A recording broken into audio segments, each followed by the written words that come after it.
Angel Rebo, known as the CEO Confidant. Is an influencer, international TV host, public speaker, CEO consultant, board member, and philanthropist. I was always doing the same thing. So I was always helping my employers to develop their businesses. I think that business leaders now need to be conscious like never before. They need to hear different messages. Angel has empowered more than 1,500 CEOs in 33 different countries and speaks 5 languages.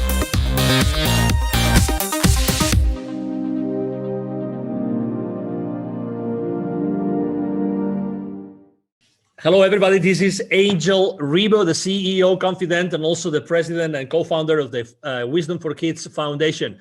And we are here today with Neville Joffe. Hi, Neville. How are you? Fine. Hi, Angel. Good to see you. Good to see you.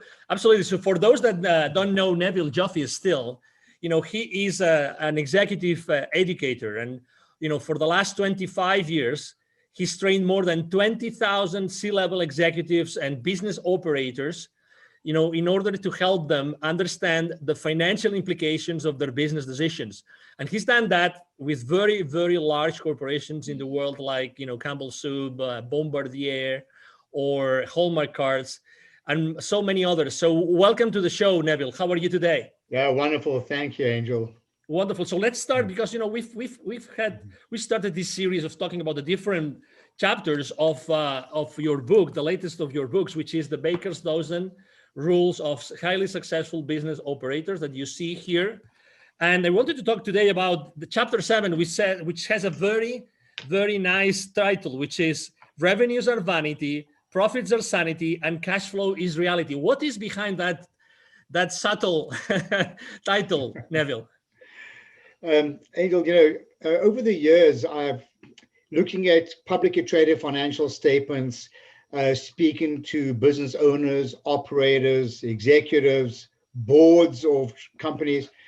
And the first topic that seems to arise, or the measurement of success, if you will, always seems to be, what are your revenues? Have your revenues gone up? Why did your revenues go down? The first topic of conversation is really around, do you have enough cash to survive? Are you making a profit? I'm not suggesting they don't talk about those things, but usually the first thing on the list are revenues. And often a lot of the small operators as well tend to say, well, my revenue's up, everything is great. That couldn't be further from the truth. Because revenues are vanity. What are your revenues? Person says, well, they're up by $3 million. Really? What they should be following the equation with, are you making a profit?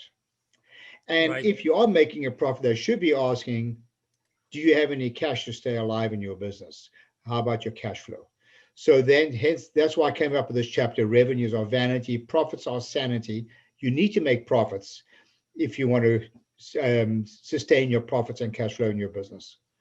So obviously everything starts, in sales, right? I mean, the money gets into companies through sales. So you're selling some sort of product or services. But really, as you say, sales is often used, even when large corporations are reporting to, investors, most of the conversations are around sales.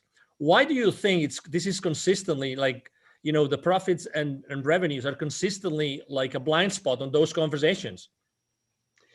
I think a lot of it is naivety, Angel. What happens is there's a distinct disconnect between those people. Let me start from the top. There's an alignment between investors, the board, and the CEO. Well, they better be aligned, or the CEO won't last very long. But there's a disconnect between the CEO and the C-suite, and even a bigger connect between the C-suite and those people in day-to-day operations. Ultimately, those people in operations, and I said this on previous interviews as well, and I'm going to stick with it because it's so important. Ultimately, those people in operations are the ones who are essentially signing the checks in the corporation. They were making decisions. You spoke about sales. So people in sales are the ones who are discounting. Do they even know how much volume they've got to sell to offset a discount to maintain the same gross profit? I can count literally on one hand how many people give me the right answer. They've never even thought to even ask a question. Have they thought about you're going to increase your sales and so revenues go up? Have they thought about the additional resources that are needed to support those sales? This really speaks to chapter 3 of the book. Just do as you say you're going to do. So what's happening is there's this big disconnect between governing the success of a business from a sales point of view by increasing revenue without even a consideration to the resources and the money that is needed to support those increase in sales. So again, a lot of it is naivety, a lot of it is a lack of financial transparency, a lot of it is a lack of communication, a lot of it is a lack of engagement. In fact, if you look up on the top corner of my screen, we talk about driving sustainable profits and cash flow. The word sustainable is the opposite word, but to do that, we need to engage our employees, we need to educate them, and only when we do that is it reasonable to hold them accountable.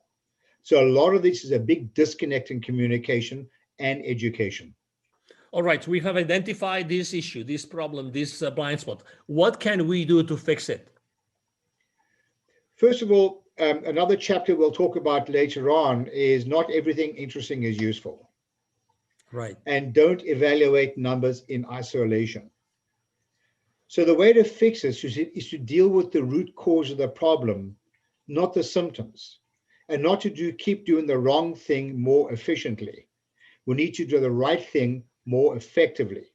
And the right thing is to, number one, have sufficient financial transparency that everybody knows what's going on. Number two, to ensure that people can connect operational behavior to the ultimate reason why we're in business, which is to drive sustainable profits and cash flow.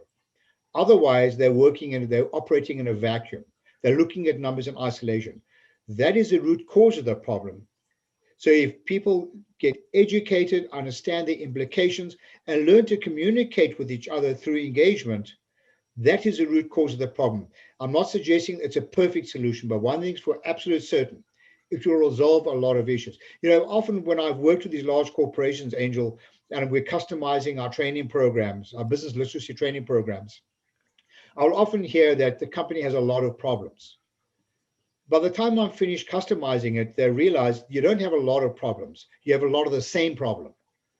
Right. And the same problem is lack of communication and engagement and accountability for the right reason, not accountability for the wrong reason. Accountability doesn't have to be a negative term. It can be a positive term as well. That is a root cause of a lot of these issues.